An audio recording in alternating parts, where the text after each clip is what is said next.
My fiancée Megan sent me a text at 7:15 p.m. on a Tuesday evening. "Hey babe," it read. "Gonna be super late tonight. We're all hands on deck trying to hit the quarterly deadline. Don't wait up for me." I was curled up on the couch with a book, perfectly calm. I replied with a simple, "No problem. Work hard." Nothing more, nothing less. An hour and a half later, while mindlessly scrolling through Instagram to pass the time before bed, I stumbled across something I wasn't meant to see. It wasn't posted on Megan's profile. Of course not. It was on the feed of Kevin, a junior marketing associate in her department, the kind of guy who treats social media like a live-streamed diary. He'd uploaded a group photo, slightly blurry, taken in a crowded booth at some overpriced downtown bar. The caption read, "Dean crushed, team celebration." And there she was, front and center, laughing, cocktail in hand, perched comfortably on the lap of her boss, Alex Vance, a senior manager. His arm was wrapped possessively around her waist, his hand resting just a little too high on her hip. They weren't awkward or stiff. They looked cozy, familiar, like this wasn't their first rodeo. Like they'd done this before, maybe even often. I stared at that photo for a full 60 seconds. No racing pulse, no sinking stomach. Just an eerie, crystalline calm. The kind you feel when a long, painstaking investigation finally delivers the one piece of evidence you've been waiting for. The kind that doesn't leave room for doubt. The kind stamped with a timestamp and geotag, making it legally and emotionally incontestable. I didn't scream. I didn't throw my phone against the wall. I didn't even curse. I simply pressed and held my thumb to the screen and saved the image, quietly, deliberately, to my camera roll. Then I uploaded it to my encrypted cloud server. Then I backed it up onto a physically encrypted external hard drive. In my line of work, you never leave evidence exposed. You armor it. You preserve it. You treat it like the weapon it is. Megan thought she was out celebrating with her team. She had no idea she'd just become Exhibit A in a formal internal investigation, one that I, her own fiancé, was about to launch with surgical precision. Let me make something abundantly clear. I am not weak. I'm not someone who turns the other cheek. I am the Senior Director of Corporate Compliance for a Fortune 500 multinational tech conglomerate. Yes, the title sounds dull, and 90 of the time it is. But my entire professional existence is anchored in one unshakable truth. Rules exist for a reason. I draft the code of conduct. I investigate breaches of it. I recommend terminations for those arrogant enough to believe the rules don't apply to them. My life is a meticulously constructed fortress of policies, protocols, and the ironclad belief that every action, no matter how hidden, carries consequences. I met Megan 2 years ago at a company mixer. We worked for the same corporate giant, but in entirely separate universes. She was in marketing, the land of glittery PowerPoints, inflated budgets, and ethically dubious expense claims. I was in compliance, the department people mention in hushed, slightly fearful tones. She was chaos incarnate. I was structure personified. I found her fascinating, not romantically, not at first, but as a system malfunctioning wildly outside acceptable operational parameters. I saw her as a project, a rehabilitation initiative. I genuinely believed I could guide her toward stability, toward principle, toward order. Our relationship wasn't transactional, not in my mind. It was a mission, a personal crusade to bring balance to a life spinning out of control. What I failed to realize was that she didn't want to be fixed. She wanted a sponsor, a safety net, a financier of her freedom. I wasn't a simp, not by any stretch. For 2 full years, I maintained strict boundaries. Our finances never merged.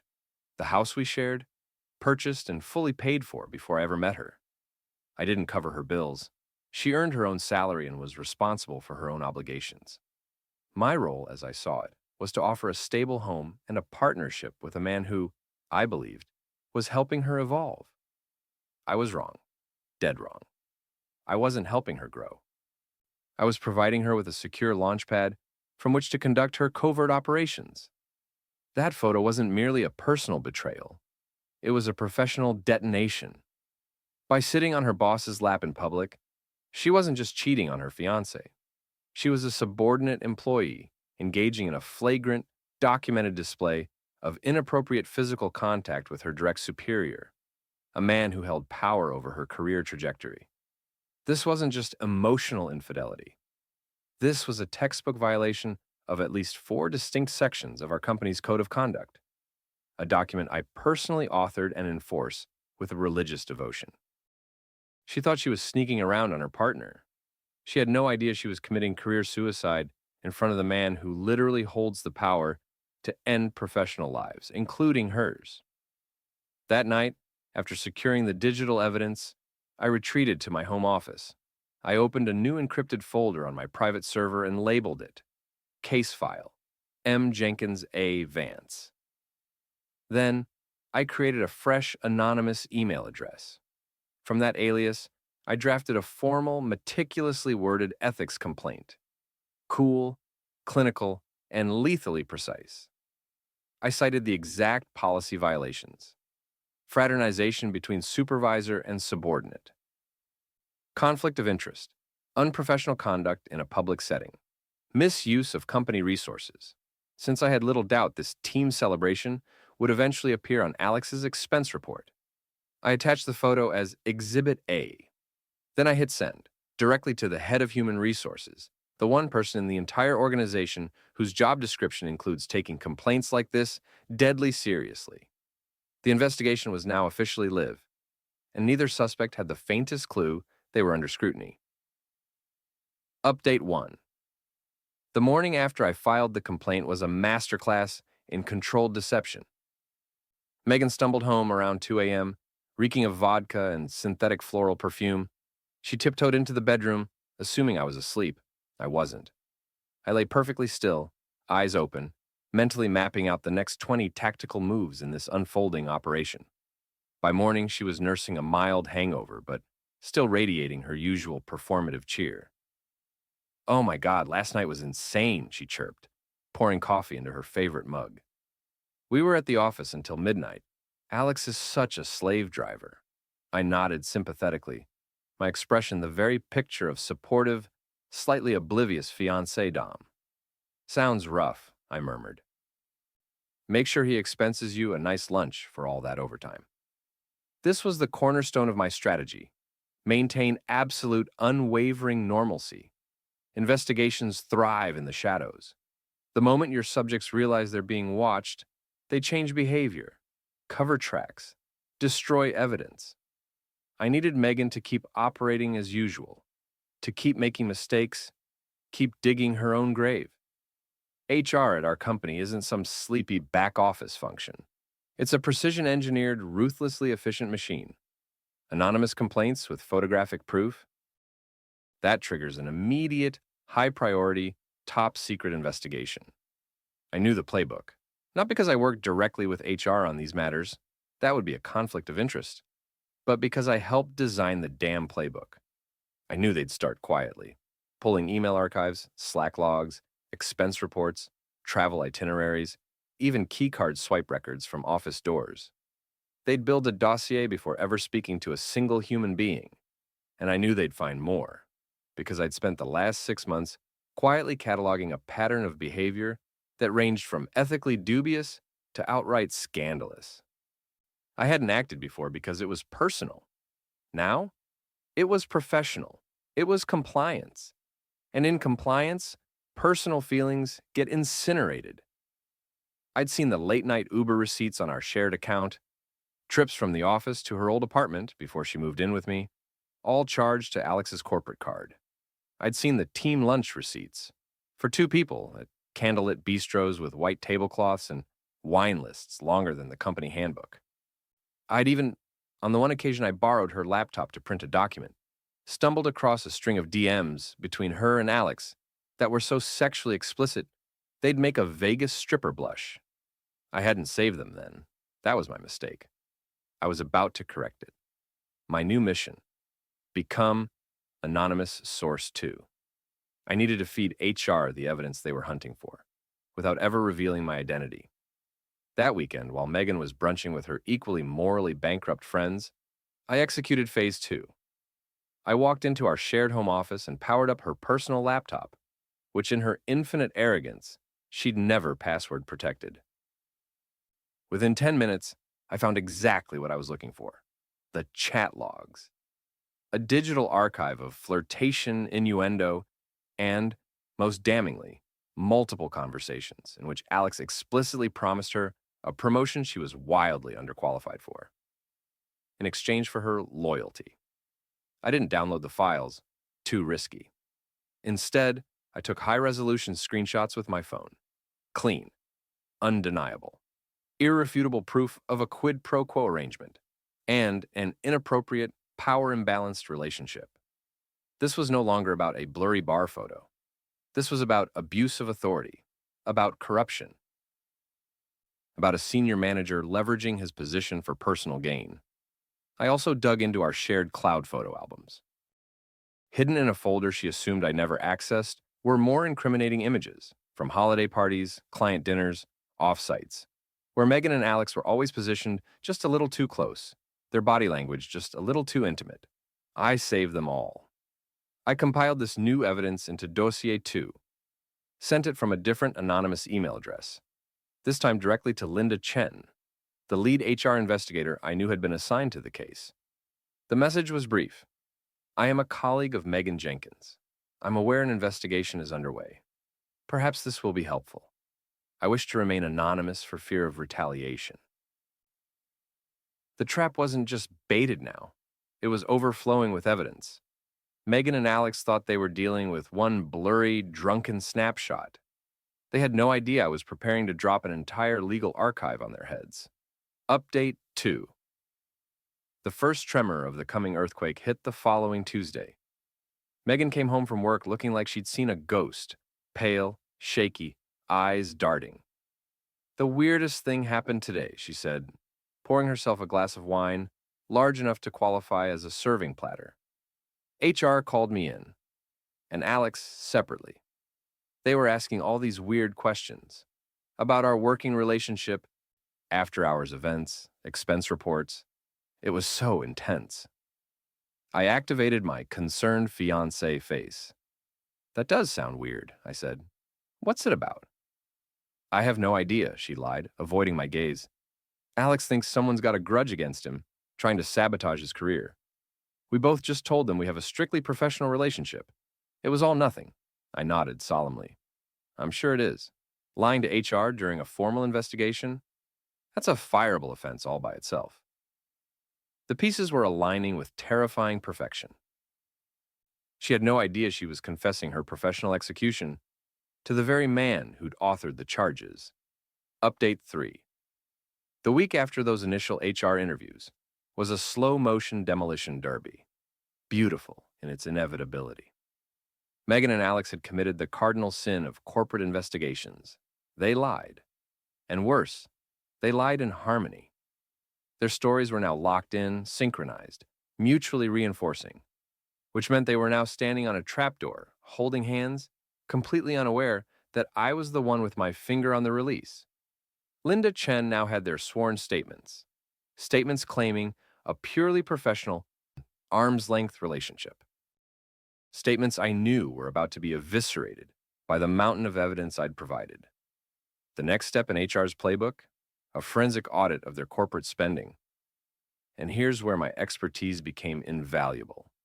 I knew exactly what Linda would be hunting for, so I decided to hand her the map. On Wednesday, I sent a third and final anonymous email. This one was technical, surgical. I directed her to specific dates, specific expense reports filed by Alex. I highlighted a team dinner receipt from a night I knew Megan and I had been at my cousin's wedding, meaning Alex had expensed a romantic dinner with someone else. I flagged a hotel bill from a business trip to a city where our company had 0 clients, a trip I knew coincided with Megan's friend's bachelorette party. This was the kill shot. It transformed the case from inappropriate flirtation to systematic fraud. It proved they'd been using company funds to bankroll their affair. Megan's stress levels that week were exquisite. She was jumpy, snappish, obsessively texting Alex, trying to keep their stories aligned as the walls closed in. She even had the gall to complain to me. "This whole HR thing is a nightmare," she groaned one night. "I can't focus. Alex is acting so weird." I looked her dead in the eye. "Just tell the truth," I said calmly. "As long as you're honest, you have nothing to worry about." That's what I always teach in my compliance trainings. The flash of panic in her eyes, priceless. The hammer falls. It happened on a bright, sunny Friday afternoon. I was in my office, reviewing a draft of our new anti-corruption policy, when the company-wide email landed in my inbox. Subject: Personnel Update, Marketing Division. Body: We regret to inform you that Alex Vance is no longer with the company, effective immediately. We wish him the best in his future endeavors. Translation: He was fired for cause. And future endeavors is corporate code, for we can't legally disclose the sordid details, but trust us, it was bad. I knew Megan's fate would be decided separately. I went home, poured myself a drink, and waited.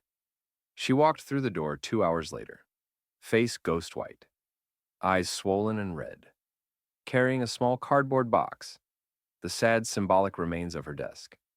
She didn't speak, just collapsed onto the couch, staring blankly ahead. "Rough day?" I asked, voice dripping with manufactured sympathy. She finally looked at me. "They fired Alex," she whispered. Then they called me in, showed me everything, the photo, the chats, the receipts, the hotel bill. Tears began to fall, quiet, defeated. They know we lied. They suspended me, unpaid.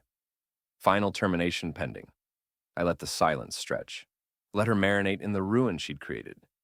Then I walked to the coffee table and placed a single printed photograph face up in front of her. It was the bar photo. Her on Alex's lap. Her head snapped up. She stared at the image, then at me. And in that moment, the horrifying truth detonated in her mind. "It was you," she breathed, voice trembling. "The anonymous complaint. It was you." I said nothing. Just took a slow, deliberate sip of my drink. Final update. The confrontation that followed wasn't the screaming, plate-throwing meltdown she probably expected. My revenge was never about volume. It was about vindication, about justice, about the cold, clean satisfaction of being right. "Why?" she sobbed, tears streaming freely now. "Why would you do this to me?" I finally sat across from her, posture perfect, tone calm, as if presiding over a formal disciplinary hearing. "Let me explain this in terms you might understand," I began. "You and I work for a company governed by a code of conduct, a set of rules we all agree to follow. It's the foundation of our professional ecosystem. It ensures fairness, safety, integrity." I leaned forward. "You didn't just cheat on me, Megan. You violated corporate policy. You engaged in an inappropriate, power-imbalanced relationship with your direct superior. You participated in a scheme to defraud the company by falsifying expense reports. And then, when formally questioned by human resources, you lied under oath. You committed perjury." She stared at me, mouth slightly open as if hearing this for the first time. She'd never once considered that her personal betrayal had professional, even legal, ramifications. "I am the Senior Director of Corporate Compliance," I continued. "My entire career, my identity, is built on enforcing these rules. The very rules you so carelessly, repeatedly, gleefully broke. You mocked my job as boring. You called me rigid. But that rigidity, that absolute fidelity to structure, that's what prevents our company and our society from collapsing into chaos. It's what I believe in." I tapped the photo on the table. When I saw this, I didn't just see my fiancée on another man's lap. I saw a direct, documented threat to the integrity of the system I'm sworn to protect. I saw a compliance failure, and I did my job. I reported it, exactly as every employee is contractually obligated to do. "You destroyed my life over a rule book?" she choked out. "No," I said, standing. You destroyed your life because you have no integrity. You believed you could live in a world without consequences. You thought you could enjoy my stability at home while breaking every rule at work. You failed to understand that, for a man like me, those two worlds are governed by the same code. You violated both. The consequences aren't personal. They're systemic. The machine corrected itself. I walked to the front door and opened it. Your employment with the company is terminated. Our engagement is over. Your residency in my home is revoked. I've packed a suitcase for you. Essentials for a few days. It's by the door. The rest of your belongings will be professionally boxed and shipped to your parents' house by week's end. Where am I supposed to go? She cried. That, I said, is a logistical problem that falls outside the scope of my department. Goodbye, Megan. I left her sitting there, broken, hollow, and went for a long walk. When I returned 2 hours later, she and her suitcase were gone. It's been a month. The company finalized her termination. Alex, I've heard, is radioactive in our industry. No reputable firm will touch him. The story of his firing for sleeping with a subordinate and bilking the company has spread like wildfire through the corporate grapevine. Megan, as promised, moved back in with her parents. Her career in tech, finished. Her reputation, obliterated. Her bank account, empty. Her future, uncertain. My revenge wasn't a crime of passion. It was a compliance audit. I took her flagrant, repeated violations of the rules, both personal and professional, and held them up against the cold, hard, unforgiving framework of the system she thought she could outmaneuver. She was audited, and she failed spectacularly, publicly, irreversibly. She thought she was playing a game.